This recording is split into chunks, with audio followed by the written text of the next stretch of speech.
இன்றைக்கி நம்ம வானத்தில் பார்க்குறது எல்லாமே ஏரோப்ளேன்ஸாக தான் இருக்குது. ஆனால் கிட்டத்தட்ட 100 வருஷத்துக்கு முன்னாடி ஏர்பிளேன்ஸோடு சேர்த்து ஏர்ஷிப் அப்படின்னு சொல்லக்கூடிய இப்போ நீங்கள் இமேஜில் பார்க்கக்கூடிய ஒன்றும் பறந்துட்டு தான் இருக்குது.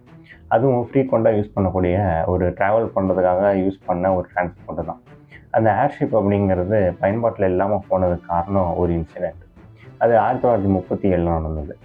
இந்த மாதிரி ஒரு ஏர்ஷிப், முக்கியமான ஏர்ஷிப் ஹிண்டன்பர்க் அப்படின்னு அதோடைய பேர். அதை ஒரு டைட்டானிக்னு வர்ணித்து சொல்லிட்டு இருந்தாங்க. ஆனால் அந்த டைட்டானிக் வந்த அதே முடிவு தான் இதுக்கும் வரும்னு யாரும் நினைக்கல அப்போ. அது ஜெர்மனியிலேருந்து யுஎஸ்ஏக்கு பேசஞ்சர்ஸ் 36 பேர் ஏற்றிக்கிட்டு வந்திருக்கு. லேண்ட் ஆக வேண்டிய கொஞ்ச நேரத்துக்கு முன்னாடி அது ஒரு ஆக்சிடெண்ட் ஆகிடுச்சு. இது ரொம்ப முக்கியமான சம்பவமாக ஆச்சு. இதுக்கப்புறமா மக்கள் நிறைய அதை யூஸ் பண்ணக்கூடாதுன்னு எண்ணத்துக்கு வந்துட்டாங்க. அதுதான் அந்த ஏர்ஷிப் பயன்பாட்டில் இல்லாமல் போகிறதுக்கு காரணமாக இருந்தது. அந்த சம்பவம் நடந்த தேதி தான் மே 6. இந்த ஏர்ஷிப் பற்றி உங்களுக்கு என்ன தெரியும்னு கமெண்ட்டில் சொல்லுங்கள். மறக்காமல் லைக் பண்ணிவிட்டு இது தெரியாத உங்கள் ஃப்ரெண்டுக்கு ஷேர் பண்ணுங்கள். இது டுடே இன் ஹிஸ்ட்ரிங்கிற சீரீஸில் மே 6.